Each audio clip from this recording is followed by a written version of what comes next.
Здравейте, приятели! Казвам се Николай Карадобрев и днес в студиото срещу мен е Стефан Василев, когото познаваме от предишните видеа. Здравей, Стефане! Здрасти, Ники! Имаше доста предложения от нашия екип за това как да продължим връзката си с вас, но едно от тях определено се открои на всички останали и всички гласуваха за него. Идеята е в това да предоставим възможност ние да отговаряме на въпросите, които вие поставяте. Ние да дискутираме темите, които вие поставяте. Има страшно много видеа в интернет, в които се дискутират много теми. Някои от тях наболели, някои от тях не е чак толкова. Но ние като зрители можем единствено да гледаме, да сме съгласни или да не сме съгласни с темата и да коментираме. Но това, което ви предлагаме да направим в момента е нещо доста по-различно. Вие да задавате темата, вие да задавате въпросите, вие да давате предложенията за това какво точно да правим. А ние, тук, в това студио, в следващите предавания, ще отговаряме на вашите въпроси, ще дискутираме темите, които вие предлагате и ще търсим отговорите заедно. Така ще направим този канал ваш общ. Всичко, което е необходимо за да направим това е много просто. Абонирайте се за канала и в полето отдолу за коментари поставете вашия въпрос, дайте вашата идея, оставете вашия коментар или каквото ви вълнува и ние в следващите предавания ще се опитаме да отговорим на вашите въпроси, ще се опитаме да дискутираме вашите теми, за да можем, както казах, да направим този канал наш общ. Защото аз смятам, а и всички ние смятаме, че нашата идея е обща. Да направим България силна, да направим нашата красива и плодородна земя едно много добро място за живеене за нас, за нашите деца и за идните поколения. И така, здравей, Стефане! Здрасти, Ники! На мен се пада честта да бъда говорител на твоята аудитория. И тъй като в предишните видеа бяха поставени някои въпроси и имаше хора, с които коментирахме това, което ти каза, изкристализираха няколко въпроса, първият от които искам веднага да ти задам. Ти каза, че представляваш една организация, която се нарича Дай личен пример. Искам да ми кажеш нещо повече за тази организация. Ти споменава в старта, че има доста хора, които правят доста канали, доста анализи се правят, доста хора обясняват какво се случва, къде се случва, как се случва. Дай личен пример е организацията, която всъщност не прави анализи, видимо. Естествено правим анализ на проблем, правим анализ подробен на случай, за да може да изградим правилното решение. Но това не го визираме, защото всички знаят. В последно време кой не знае в България дали е добре или е зле. Няма спор. Всички знаем какво е положението. Оттам нататък, доскоро бяхме инкогнито, както споменахме в предното видео, по простата причина, че ние не сме сила, ние не сме организация с 15, 20, 100 хиляди, 200 хиляди последователи. Ние сме събрали добри хора, които в силата ни и във възможностите ни, които имаме, правим добрини. Добре, имам един въпрос. Смяташ ли, че няма достатъчно хора в България, които да бъдат добри хора и които да се присъединят? Смяташ ли, че не може да станете 50 хиляди, не може да станете 100 хиляди? Виж сега, значи аз ако не съм вярвал, че има добри хора в България, аз нямаше никога да подходя, дори да се загубя и секунда време от личното за обществото. Значи, всеки един човек трябва да знае, че личното му отношение в дейността, която той извършва, било то бизнес, било то работа, било то каквато ще да е негова лична работа, която той има, тя е за него. Тя е да нахрани неговото семейство. Обаче, хората трябва да разберат, че ние живеем в общество. И това общество винаги се оплакваме, че някой не му обръщал необходимото внимание, не му осигурявал необходимите неща, ма той пращал много данъци, ма къде биле тези данъци, ма къде бе? Значи, дайте първо всеки един от нас да отдели поне един ден в месеца или примерно един час в седмицата да направи нещо за обществото. И ще видиш, че тогава нещата са много различни. тогава няма да се оплакваш от някой. Нали? Плащаш си данъка, защо не са ме изчистили на улицата. И стоя и се ровичкам в мизерията, нали, прескачам го всеки божи ден това нещо, но няма да се наведа да го взема просто и да го пребера. Защо? Защото имам самочувствието, че съм го платил и някой друг трябва да го свърши. Ами не става. И точно поради тая причина сме направили тази организация, поне ние, които осъзнаваме личната отговорност на всеки един от нас, да създадем среда, и това ни е и мотото, да изградим живота си такъв, какъвто си го пожелаваме.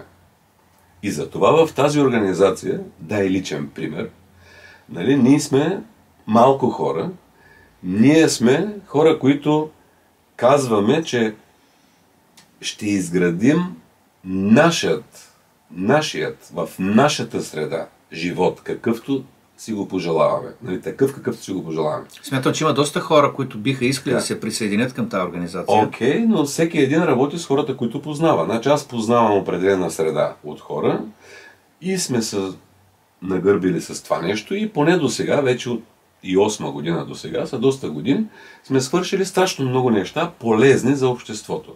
Без обаче това да се знае, примерно, че ние го правим.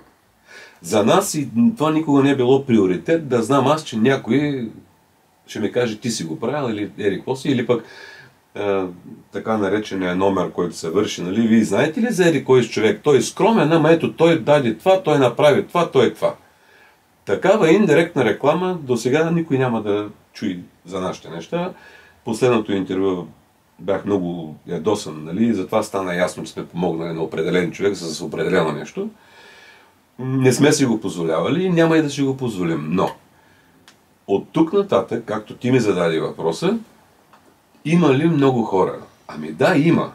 И последно време, точно защото виждаме силата на електронните медии, ние решихме, благодарение на нашите зрители и на вас, с които ни убедихте, че това се струва да излезе наяве, ние виждаме страшно много хора, които разпознават проблемите. А тези хора, които разпознава един проблем, значи той е добър човек. Лошият човек не разпознава проблема. Лошият човек само търси интереса от проблема. Докато добрият човек, той вижда, че е проблем, точно защото ценностната му система показва, че има проблем. А след като неговата ценностна система показва, че има проблем, много лесно може да се организира тази негова ценностна система в действие, което да реши този проблем. Всичко е въпрос на организация. Добре, в този ред на мисли искам да попитам, вие до този момент работите инкогнито, вие помагате без да афиширате, но все пак дай личен пример е момент, в който някой трябва да види какво сте направили, за да може това да се превърне в личен пример. В този ред на мисли не смятате ли, че е добра идея да се привлекат все повече хора? Да, ето перфектно. Сега чрез предаването, защото какво е било, как е било, нали, някой интересува ли го миналото? Миналото е важно само, за да може на база грешките, които сме допускали в миналото, да изградим бъдещето си. Ето, примерно сега, ти организира нещата, имаме канал. Нали така? Ето, от тук нататък, както ти предложи, с нашите зрители, заедно започваме. Ние ще дадем един пример. Те могат да го пробват. В следващата седмица всеки един от тях, който, разбира се, е имал желание да го направи и да го опита, ще каже какъв е резултат. Някои от тях, които пък са по-смели, ще могат пък да си го заснимат това нещо, ще могат да ни го изпратят, ще можем да го покажем. Няма да има никакъв проблем. Всеки един, който желая, може да ни изпрати някакво видео и на нещо, което може да служи за личен пример и ние с удоволствие ще го публикуваме в канала, разбира се. И един от въпросите, които напоследък се дискутираха отново в нашия личен кръг, от хора, с които общуваме, аз предполагам, че не само там, е за това кой, как и кога ще може да оправи България. Какво е твоето мнение по въпроса? Ами, това са най-срещаните коментари. Където и да гледаме, в които и медии да гледаме, там винаги стане ли въпрос за проблемите на държавата, винаги са тези трите въпроса. Кой, кога и как. И хората, които дават анализите, поне хората, които аз съм слушал до момента, те казват така: няма да е бързо, няма да е лесно, в близките 20-30 години един бърз план, така. Аз съм на близо 60 години. В момента, в който ми кажеш 20-30 годишен план, децата са ми, при мен са малко от 4 до 33, но, примерно, средна възраст 20.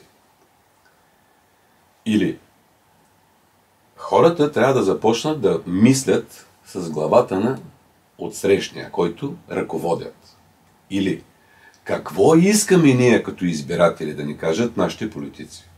Кога да се оправим? След 20-30 години. Кое ще се оправи след 20-30 години?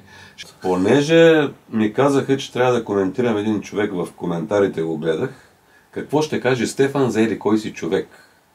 Понеже аз за хора не искам да разговарям, даже няма да му кажа името на този човек, но това е за един финансист, който постоянно застава така с един костюм и постоянно обяснява колко са сложни нещата, как са тежки нещата, ама как не могат да се случват нещата, че кой го интересува, кое как не може да се случи. Искам само да попитам. И всички хора се интересуват от това. Ето хората, които ще следват нашия канал, ще имаме после специални и за бизнес проекти. Ние само обясняваме и ще им обясняваме как се случват нещата. Или който иска да му се случат нещата по този начин, да се организира с тези хора, които са го организирали и да го направят. Елементарно е. Кому е нужен този анализ как не може да се случи? Че на всички им е ясно как не може. Или пък други. Много лесно вика се печелят пари. Вземаш един апартамент, отремонтираш го, продаваш го и печелиш. А как ще купи апартамент нормалният човек, искам да попитам аз. Или пък ако аз вече не съм от нормалните, кой си типа да ми даваш съвет? Аз ако не съм от нормалните, аз вече го правя. Но да обясняваш ти на бедните хора, че било толкова лесно да купиш един апартамент и да го продадеш и да си направиш разликата. Как може, вика, имаш един там друг финансист умник, да си на 40 години, вика, и да нямаш ни 50 хиляди спестени. Ама неговата заплата е 50 хиляди. Месечната. Да. Аз как да му обясня, че има хора, които вземат по 10 хиляди месечна заплата и нямат спестени и 1 лев? Защото са ангажирани по друг начин или пък имат по-големи семейства и т.н. Да. Така че анализите, които постоянно правят тези хора, мен не ме вълнуват. И затова много ти благодаря, когато ти каза да направим канал. Аз какво ти казах? Съгласен съм само единствено, ако хората, които гледат, го искат. Защото аз не виждам смисъл да правим нещо, което не е в полза роду. Има смисъл, умуваме го, ти знаеш, но ще намерим практичният начин, без да досаждаме на хората. Естествено, те да осъзнават обаче, че те го правят, а не аз или ти. Аз се съгласих само при едно условие. Какво ти казах? Да съм само говорителя. Можем да организираме, можем да показваме, може да пускаме нашите модели за подражания, които сме ги правили. Нали? Хората, ако искат, те сами ще преценят дали да го правят и дали да не го правят.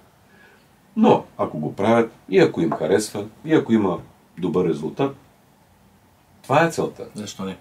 И така, последно, кой, кога, как? Ами кой, то е ясно. Аз го казах и в предното видео.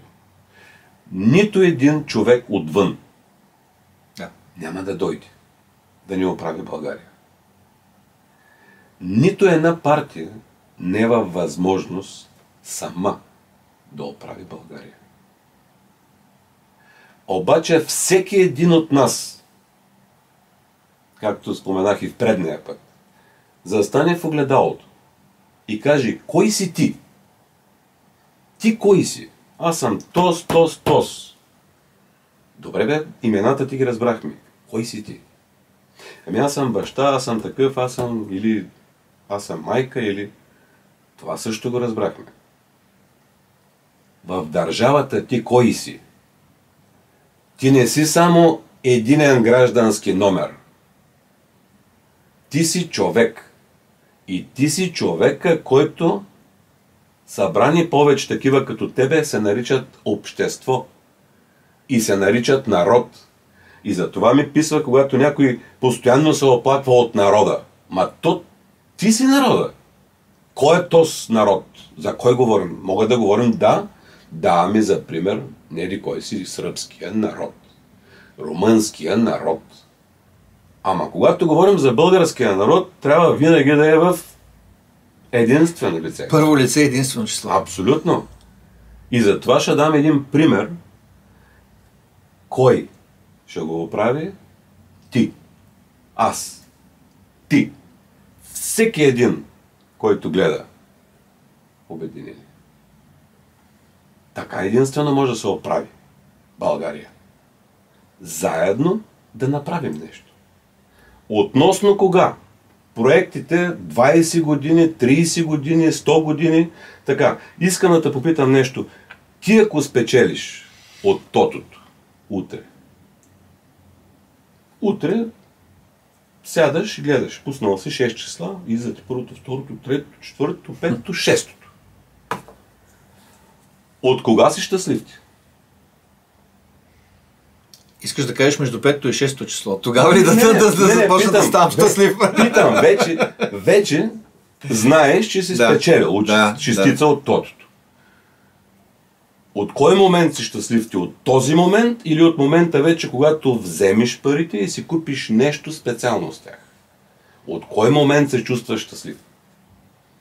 Щастлив си от момента, в който си разбрал, че си спечелил. Може би ще ме гледа един наш приятел дълги години назад. Намираме се в Швейцария. Там намерихме един канал, в който виждаме по-рано, като се тегли тотото. А ние, нормално в къщата, в която живеем, гледаме по съвсем друг канал, кога се тегли тотото. Просто ние сме гледали новините. Да. А преди това открихме канала, където се тегли тотото. Директно.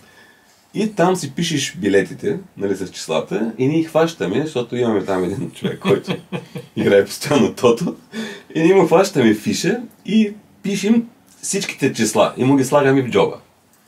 И започва първо число, добре, второ число, добре, трето число, добре, четвърто число, добре, пето число, добре, той вече и шесто число и човека неописуемо е. Просто аз не мога да го опиша, затова ти давах пример кога си щастлив с спечелиш тото. Не заради парите, не заради друго. Този човек ние го познаваме от няколко месеца. Хубав, симпатичен, позитивен. Но в този момент, ако го беше видял, той е щастлив. Разбираш ли? Ама много. Той почна. Събирайте всичко. На всеки раздавам. Това е добрият човек. Да. На всеки ще дам, на всеки това, на всеки онова. Свърши с този проблем, нали, и т.н. Прибираме се в България. Добре. Обаче ние започнахме да се страхуваме какво ще стане, когато разбере, че фише, нали. Аз лично съм го виждал, че този човек беше щастлив на секундата, в който той разбра, че е спечелил. Естествено, после стояхме доста по-надалеч от него доста време, докато той като разбра, нали, какво сме направили. Но, един друг пример ще ти го дам с дете, примерно. Едно дете, кога се чувства щастливо? Когато стане голмайстор в Манчестър Юнайтед, където са го приели, българче да кажем, или в момента, в който го приемат в Манчестър? Естествено в момента, в който го приемат. Така. Тогава вижда бъдещето пред себе си. Вижда всички отворени врати. Искам да го обясня така на хората. Ние ви предлагаме да се чувствате щастливи още от утре. Защо? Когато ти си членуваш в една организация, в която ежедневно можеш да наблюдаваш какво се случва, И то в теми, които са важни за всеки един от нас. Обаче, когато ние сме в една платформа широка и в всяка платформа си има хора разделени по специалности, по групи. И ти като знаеш, че примерно ти се занимаваш с това, това и това, и членуваш в тази платформа, в тази група. И вие осъзнавате какъв е проблема, вие най-добре като специалисти в тая тема може да изберете какво може да се измисли да направим по-добро за България в тази ваша област. И когато вече го подадете като готов продукт на организацията, това и това и това, ако се случи, нали, този проблем не съществува. Тогава вече идва при практиците. Практиците намират начин този проблем да се осъществи или да се реши. Пример ще ти дам. Наскоро имаше проблем с овцете в България, нали така? Да. Всички казват, нали, то е виновен, он е виновен, трети виновен, пети виновен. Аз като практик обаче в целият този момент какво виждам? Може ли ние да нямаме лаборатория, бе? Може ли една цяла държава да няма лаборатория? И то не е само една. Конкуренцията ражда качеството. Когато е само една, естествено, че имаме такова поведението. Yeah. БАБХ, естествено, че имаме такова поведението, след като са една такава институция. Коя контролира тях? Народа, казват хората. Кой е народа? Пак попитам аз. Yeah. Добре, заради този случай, доста хора се обединиха, доста хора застанаха за тях. Хопа! Имаше ли сигнал, че го има народа? Имаше го. Да. Значи народа го има. Но той трябва да бъде осъзнат. И той трябва да знае, че не трябва да се случи нещо много лошо, да се съберем и да изринем, както те казват, тия, които пречат. И като изриниш тия, които пречат, какво ще правиш утре, бе? Кого ще сложиш? Другите, които след няколко месеца те ще пречат. Пак ще започнат да пречат. Това е истината. Ние 35 години го наблюдаваме. Той е бил виновен, он е бил виновен. Хората забравяха ли как посрещахме Бойко Борисов на времето? Той си беше като спасител. Кой не е гласувал за него? Кой? Всеки. И след това той бил виновен. Защо той да е виновен? Хората, които се изградиха около него, не са ли те по-виновните? Нали, които са възползвали от това? Или другите. Ама защо винаги гледаме кой е виновния? Ние къде сме в този филм? Този бил виновен, он е бил виновен. Аз ще ти дам пример на времето. Примерно, ние ставаме световни шампиони в спорта, който представлявах. И не ни наградиха, защото сме закъснели да си предадем протокола с 24 часа. И нещо повече. След няколко месеца ни отнеха лиценза за липса на спортна дейност. При положение, че преди 2 месеца ние сме станали световни шампиони. Това е подигравка. Това е системата. Аз какво трябваше да направя? Да легна и да умра. Или да легна и да кажа, не става, бе, аз отказвам се. Какво направих аз? Това се случи 2006 година. Приключихме с дейността си 2014. Пак с всичките проблеми. Пак с всичките въртели и така нататък. Да сте ма чули някога да плюя по някого. Не. Това е системата. Това, което не можеш да промениш, няма смисъл да го плюиш. Какъв е смисъл? Хабиш енергия. Yeah. Защо? Не можеш да промениш нещо. Затова се сещам за молитвата за душевен мир. Господи, дай ми силата да приема това, което не мога да променя. И дай ми смелостта да променя това, което мога. И дай ми мъдростта да различа двете неща. Защо повечето хора не могат да разберат, се занимават с някакви неща, които те знаят, че не могат да го променят? Защо? Кому е нужно да хабиш енергия за нещо, което не можеш да промениш? Доказано е, че не можеш да го промениш. Наскоро на нас ни казаха обаче, вие защо тогава пък се занимавате с неща, които знаете, че ви не може да обедините народа? Вика, ти обясняваш, че едното лице, път третото лице и като се съберели ставали народ. Никой каза до сега не го е правил и няма да го направи. Ими, аз какво повече да кажа? На такъв човек, който по този начин разсъждава. Понеже никой не го е правил и ние трябва да се откажем. Ние сме добре, бе. Ето аз казах, ние не сме много, но нещата, които се случват между нас, са добре. Ние се справяме. Ние си помагаме като среда. Не сме милионери, не сме милиардери, нали? Но важните неща, когато ние сме осъзнали кое е важното в живота, ние имаме всичко важно. Покрив, храна, дрехи. Или както казваше дядо ми, важни са обувките, да са ти удобни, и леглото, на което спиш, защото си или в обувките си, или в леглото си.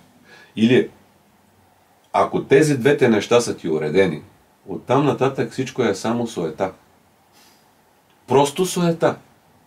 И ако ние искаме да хабим енергия за суета, окей. Биле сме в тези години като млади, всеки е залитвал, всеки се е мъчил нещо да направи. Но в момента, в който минеш 50, разбираш, че има много, много по-важни неща и разбираш, че този целият опит, който ти си го натрупал, е важно да го споделиш. И този целият опит трябва да помогне на младите да не допускат грешките, които ти си допуснал. Естествено, те имат избора. И естествено, те казват, ти се опарил, искам и аз. Това е техен избор. Но ще има и 5-6 души, които ще се съгласят да те послушат и ще им спестиш този проблем. Достатъчно е.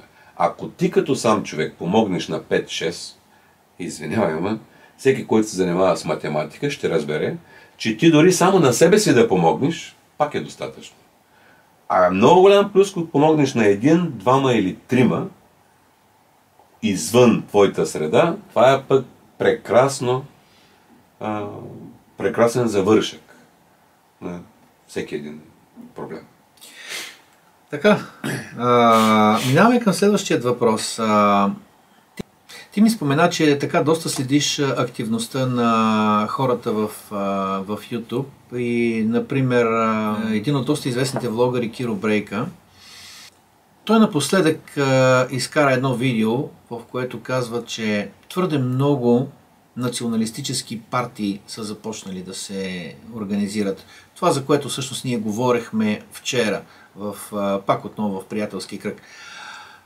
Какво ти е мнението за тази ситуация?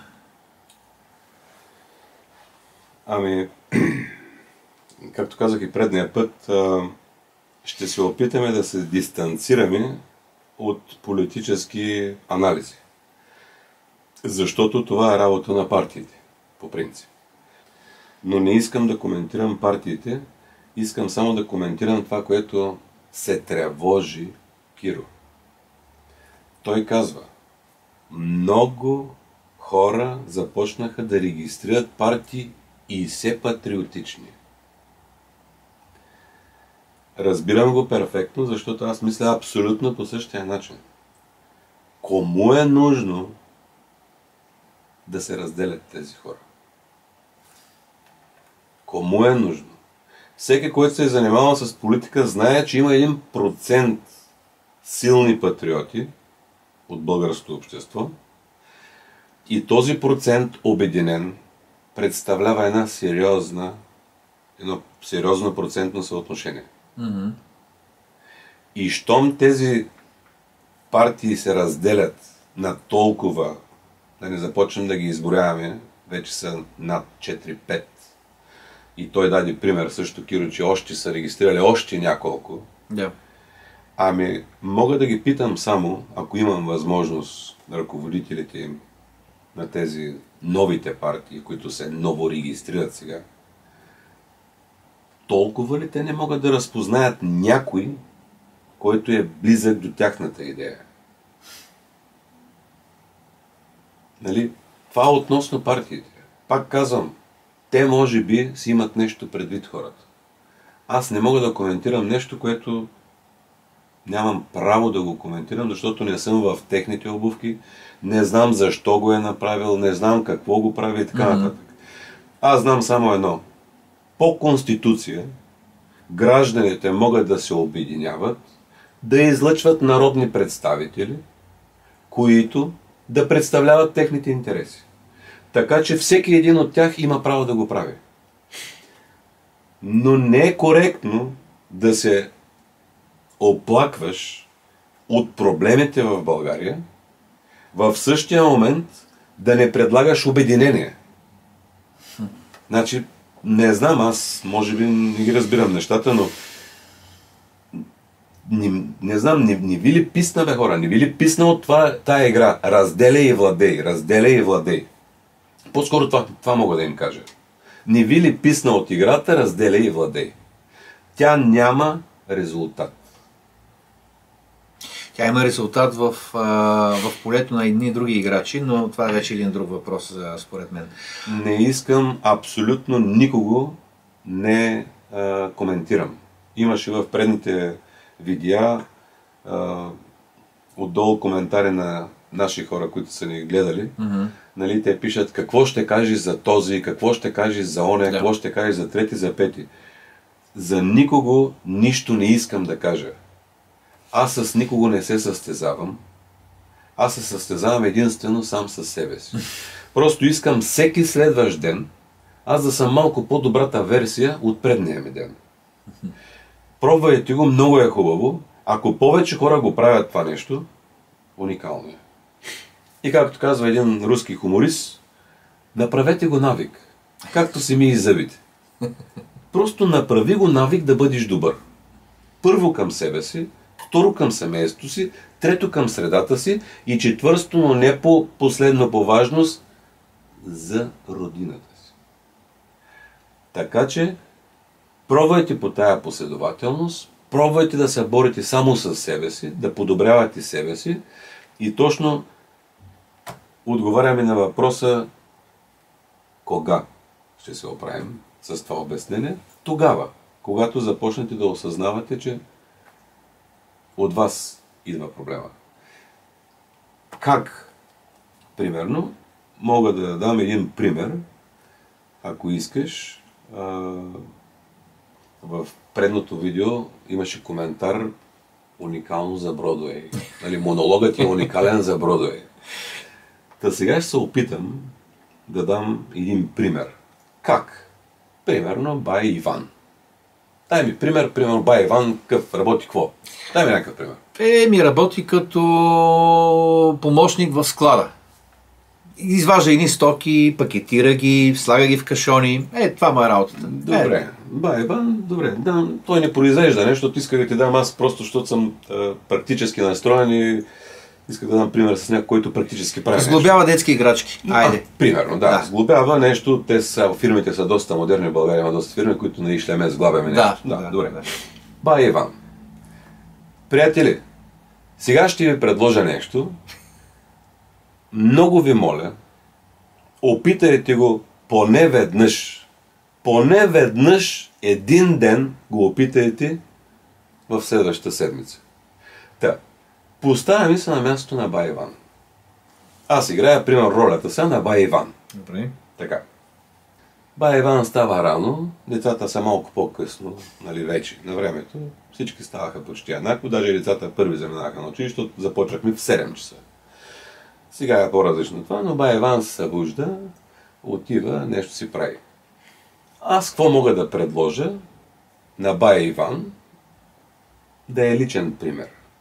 Примерно, нали, ти ме питаш, какво значи как да даде личен пример? И как един човек той бил народа? Ето ще ти кажа, Бай Иван, назначаваме го сега за народен представител. Ма не народен представител, той, който е в парламента, ами Бай Иван да разбере, че той е народният представител, нали така? Ето как давам пример, аз, ти, Бай Иван, Бай Драган, Жоро, Ивайло, който ще да е, всеки един, който ни гледа, от утре той може да се почувства народен представител. Като направи какво? Събужда се сутринта и трябва да промени нещо. Едно от нещата, което му предлагам, понеже имаше един учен, доктор Масаро Емото, мисля, че беше, 1994 година, той слага две води.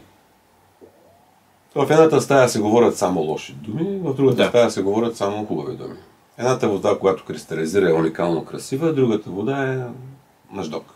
Или думите са безкрайно важно нещо и ако ние го осъзнаем, ще разберем, че можем да променим неща, които не си мислим, че можем. Нали, ние сме свикнали вече в този материализиран свят да гледаме само прекия резултат. Какво виждаш? Нали? Има много неща, които не виждаме, а са много важни. Или приемаме, че Бай Иван е станал народен представител. И иска да бъде като народен представител. Или човек, който да представлява народа. И казва, аз в парламента не мога да вляза, но мога да се държа като народен представител. Или като човек от народа. Ставам сутринта, първото нещо, отварям си очите. Хората, които не са изживявали трудности, знаят, че това е едно от най-красивите неща, които могат да се случат. Примерно аз всяка сутрин, като си отворя очите, първото нещо е да благодаря на Господ, че ми е позволил да си отворя очите. Поредния ден. Второто нещо е да каже защо Господ ми позволи да си отворя очите и какво аз ще допринеса сега, различно от вчера за моето семейство. И ето, Иване, сега какво ти предлагам аз? Ти като станеш нормално, какво правиш? Отиваш, измиваш зъбките, минаваш набързо, фърляш се в колата и газ за работа. Нали така? Добре, станала си, измил си зъбите. Обаче тръгваш как? С работните дрехи. Иване, къде отиваш, бе? На работа. Ама що с работните дрехи, бе? Ма я се облечи с цивилни дрехи, по-светли, ако може. Иван ще каже защо? Ами защото, Иване, ти нали се оплакваш, че като излезеш в средата, хората намръщени, хората такива, хората с черно облечени, хората мръсни. Нали така? Да. Или това, което вижда Иван, когато излезе на улицата, са всеки един друг като Иван, който е излязал на някъде. Ай сега си представи, че не е един, а хиляди хора го направят в един и същ ден, примерно от утре. Той става и просто ще облича някакви хубави дрехи. Защото той не е само Иван. Той е един от народа. Той е един от обстановката. И ако ние сме имали възможност с тебе на времето, знаеш, като излезеш в България, да се разхождаш, какво виждаш там? Едни приятни хора. То облечени добре, постригани добре, девойките женствени. Нали? Това са нещата, които всеки един искаше да покаже себе си. Да покаже най-доброто от себе си. Най-доброто от себе си. Защо? Защото само тогава е една добра среда. Когато виждаш нещо красиво, виждаш нещо подредено, възпитано, уважително, усмихнати и така нататък. Всъщност, средата това сме ние. Да, и затова казвам на Бай Иван, Иване, днеска не си обувай мръсните гащи, обуй нещо по-различно, за да бъдеш средата. Иван облича нали, някакви по-хубави гащи, отива, сяда си в колата, пали и тръгва.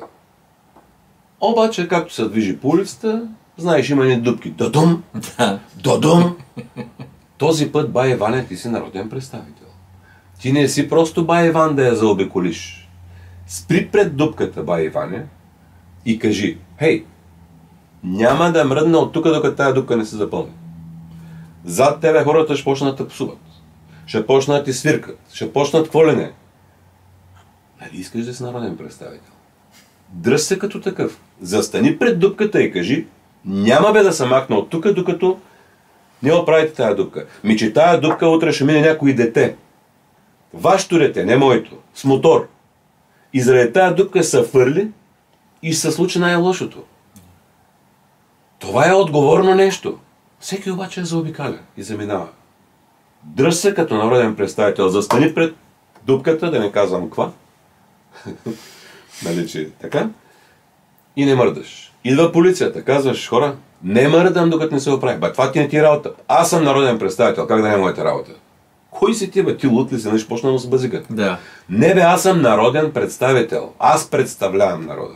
Да. Няма да мръдна от тук, бе. Набийте ме, ако трябва, бе. Няма да мръдна. Издърпайте ме, ще заключа колата, ще глътна ключа, ако трябва. Няма да мръдна от тук, докато не се оправи дупката. Давам ви 3 часа да вземете решение.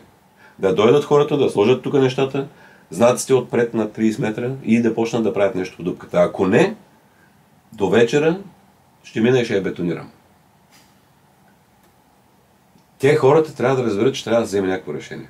Оттам 100% някой ще вземе решение, или ще го набият, или ще го изгонят. Или полицаите ще му кажат, добре, трето, пето и ще го възират.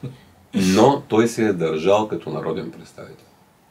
Да. И е обърнал необходимото внимание на тази дупка, защото тази дупка наистина е опасна. Тя наистина може да убие дете на мотор. Да. Може. И се случва всеки божи ден. Ма не ни пука, нали, защото не е в нашето семейство. Така, бай Иван се продължава за работата. Спира бай Иван колата, след службата, отива, както ти казваш, нали, той е там някакъв прави детски играч, те види, Ваня, къде се облякал с този костюм, тази въртръс? Аз съм народен представител. Ваня, който става, ти лут ли си, къв си? Не бе, не съм лут, аз наистина съм народен представител. И ти си народен представител, аз ще го обясня после. Нали? И те като си бай Иван нещо бута масло. Виж го, облякала се добре, закъснява за работа най-важното и не му пука. И шефа вика, бай Иван, ела тук. Колко и часа бе, Аланко? Колко и часа бе? Ти 2 часа закъсняш, за какво си ми дошъл изобщо на работа? Кой ще изглавя тук играчките и т.н. Бай Иван, това сега. Шефе, за тези пари, които ми плащаш, нали знаеш, че ние работим 3-4 часа? Аз не работя 8 часа. Така че аз дневната си дажба пак ще я направя. Обаче виж какво ти предлагам. Тък му си отворил сега дума. Парите, които ми ги даваш, ето тук мога питаш и колегите, па ние работим 3-4 часа. За тези пари. И ти даваме тази продукция. И ти си доволен, нали така? Искаш ли да ти предложим една друга работа? Ами ще идваме малко по-късно на работа, за да имаме малко повече време за обществените проблеми. Ще спираме пред дупки, ще правим нещо друго, ще помагаме на обществото. Ние пак си свършим работата. Това е първото предложение. Няма смисъл да се лъжим вече. Но го кажи на шефа си. Ето ти си вече честен с работодателя си. Кажи му, ни, другите не да скочат, Иване, какви работи говориш, ще прибира, И кажи, добре бе хора, дайте да сме честни бе. Дайте да му кажем, че това, което не дава в момента, ние реално, защото сме специалисти, ние това може да го произведем за 3 часа. Що трябва да губим неговото време и нашето време най-вече. Да му кажем, даваш ни в момента 100 лева, за тези 100 лева ние работим 3 часа. За 3 часа ти даваме тази продукция и ти си добре. Ако искаш, плащай ни 200, ще ти произведем двойна продукция. Защото те могат да го направят. И ако той е умен, тяхния работодател, нищо чудно. И ако има пласмент, разбира се, нали, да увеличи продукцията, ще си го позволи. Но ще има една добра комуникация между работодателя и между работника. Защото в момента какво се случва в България? Всеки се оплаква, че взема малка заплата. Никой обаче не си задава въпроса, ти какво произведе за този човек днеска? Ако си взел 100 лева, ти произведе ли поне за 120? Всеки мрънка само, че не получава. Същевременно аз поне не познавам, или може би аз не познавам, нали, глупав работодател. Кой работодател, ако му дадеш продукция, няма ти я заплати? Поне големите работодатели мисля, че ще го направят. Нали, защото той е пряко свързан с неговата печалба. Така че ето бай Иван вече беше полезен пред дупката, беше полезен и на работа. Той постави проблема между работниците и между работодателя. Оттам нататък вече бай Иван си тръгва към тях. Естествено, жена му извъннала 3 телефона. Казала му, Иване, трябва да напазаруваш това. Той обаче не е теглял, нали, приказките, защото днеска е народен представител. Замислил се и казал, добре, скъпа, ще мина през магазина и ще напазарувам с най-голямо удоволствие заради теб. И ето хоп, нещо пак се е променило. Отива в магазина бай Иван, напазарува каквото е казала жена му, но докато търси стоките, не знам, забелязала си, почти винаги забелязваш нещо с изтекал срок. Обаче бай Иван днес е народен представител. Нали така? Ало, управителя да дойде тук. Има ти стока изтекла. Няма да се обаждам на Хей. Няма да се обаждам на някой друг да ви губя времето. Давам ви 1 час. 1 час ангажирайте хора, почистете магазина от изтеклата стока. След 1 час ще се върна. Ако не е изчистена, тогава вече ще направя тази гадост към вас. Защото това, което правите вие, не е просто гадост. А това може да натровите някой и да създадете сериозен проблем на човек, семейство и така нататък. Ето ба Иван как с не да не го вземе, а да намери начин веднага тази стока да се отстрани от магазина. Оттам минава, взема един хубав букет, защото бай Иван, кога се е прибирал с букет вкъщи, нали се сещаш? И тръгва, джингър, звъни. Жена му, кой е? Иван, влизай бе, кой ми звъниш? Абе, отвори вратата. Бе, влизай, кой звъниш ти? Лут ли си на... Бе, отвори вратата. И чака с цветята. Тая отваря вратата и шах. Бе, Иване, не се побъркал днеска, няма рожден ден, няма празник, няма нищо, какви сте цветя. Жена, аз съм народен представител. Така трябва да се държи един мъж. И аз затова, понеже те обичам, понеже те уважавам, понеже се грижи за децата, търпиш ме, което е най-важното, с всичките им простоти. Просто жест. И жена му, тя си помисли, че бута масло малко Иван. Али така се служат нещата. Оттам влиза по-навътре, но изненадана приятно жената. Влиза по-навътре децата. Деца, какво става? Как става? Тата, ти, какво ти става? Ти забелязани, че сме тук ли? Какво за пръв път? Друг път влизаш, къде е салатата, сядаш балбо и толкова. Момчета, изключете телевизорите, изключете телефоните, елат сега, седи на масата, я разкажете сега какво става. Я кажи ти, ми самолето ти, станал си здрав, станал си такъв, накъв. Я разкажи днес какво се случи, я кажи какво те вълнува, я кажи това, кажи онова. Ти виждал ли си последно време какво се случва в семейството? Това, което се оплакват и което забелязваме по каналите, поне което се говори, те нямат контакт. Децата нямат контакт с семейството. Те не си говорят. Всеки един се прибира за много кратко време, дига краката и иска да релаксира, защото стреса е голям. От кого зависи да е по-различно вътре при тях?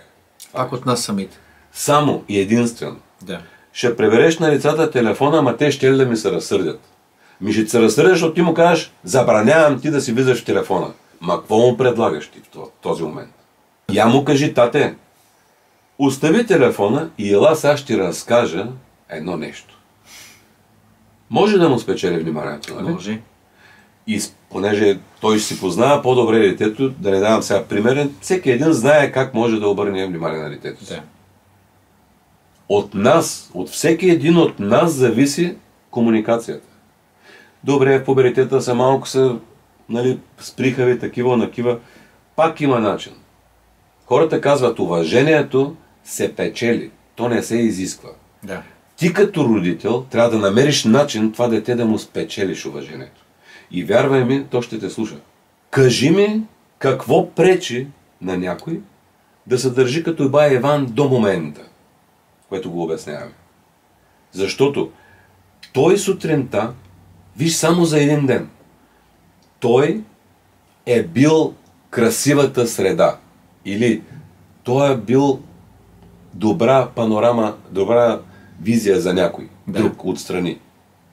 Той се е усмихвал на хората. Нали, поздравила някой от другите комшии. Те са го изгледали така, бе, Иване, ако ти става? Аз съм народен представител. Те викат, Иван бута масло. Не бутам масло. И ти си народен представител. Ако искате утре поканима вкъщи, нали, ще обясня как става. Разкажа. Кое пречи на хората? Пробвайте. Пробвайте само един ден. Един ден. Просто опитайте и пробвайте. Само един ден да се държите по този начин. Уникално е. Вярвай ми. Уникално е, ако пробваш, и моля хората, като пробват, да напишат как се чувстват и какви са били реакциите на хората от другата страна. Защото в този ден Ти си бил добра среда за хората, направил си добра връзка духовно, благодарил си на Господ, че ти е позволил да се събудиш. Позволил ти е всичките тези неща да ги направиш, които са добри не само за тебе, и за хората около тебе. Позволил си на тази дупка да й се реши проблема. Защото утре, ако тя пак не е затворена, вземете вече някаква мярка. Да. Там вече ти ме питаш каква е силата на организациите. Ако бай Иван е просто бай Иван, той утре вижда пак същата дупка там и той пак ще спре. Какво ще стане? Питам те. Какво ще стане? Ако е просто бай Иван... Пак същото нещо, пак ще го изгонят полицаите. Да. А я си представи, че бай Иван е член на Дай личен пример. И аз си представи, че Дай личен пример вече хиляди хора са осъзнали и правят добри неща. Защото ние като членска маса, ние не искаме вод или нещо. Да. Сещаш ли се? Ние искаме от всеки един човек просто да прави нещо добро за себе си и поне 1% да прави и за обществото. Когато той го прави за себе си, той го прави и за обществото. Но когато той е член и членува в една такава организация, в една такава голяма платформа с специалността си, първо той помага в тази специалност, която той разбира да се развиват добре нещата. Второто нещо, което той прави, осигурява спокойствието и на себе си, защото пак ще се върна в нашото мото, ние казваме да изградим живота си такъв, какъвто си го пожелаваме. Или, ако аз тръгна сам, аз съм слаб. Ако аз тръгна с теб, се чувствам сигурен. Да. Ако ние сме трима, но добри, затова казвам, че нашият химн е до всяко добро същество, като застане още едно. Всички я знаят тази песен и слушайте я, уникална е. Но осмислете думите. До всяко добро същество, като застане още едно. Да. И тогава мога да прочита текста. Та тогава бай Иван, ако не е просто само народен представител, а ако се и държи такъв, като такъв, и членува в някоя организация, тогава бай Иван може да звънне в организацията да каже: хора, вчера полицаите ме изгониха, обаче им дадох срок до днес. Но днес дупката пак стои. Моля организацията да ми предостави няколко съмишленика, да застанем пред дупката и да не позволим този път да ни изгонят пред дупката. Защото късметлии сме, че в предния ден някой не е умрял там. Да. От децата ни. От децата на нашите хора. Да. Защото хората трябва да разберат, че наши са всички хора в България. Аз лично не ги деля на никакви. Абсолютно никакви. Червени, сини, зелени, мелени. За мен е всеки, който има паспорт и се чувства българин, той има правата еднакви с моите. Аз не мога да мразя никой, нямам и правото да го правя. Но с удоволствие бих помогнал на хората, които също помагат на другите хора. И за това ние казваш какъв е смисъла. Такъв е смисъл на организациите. Че когато има такъв проблем, когато е организация, организирана, нали, твоята сила, тогава вече можеш много по-обстойно да анализираш един проблем и много по-практично да го решиш този проблем. Защото ти не си сам. А това е най-важното нещо. Обществото е сила. Да. Всеки може да си погледне какво пише отдолу под герба. Аз исках лично да направим специално предаване само за герба.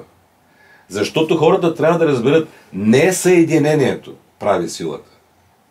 Изписано е така.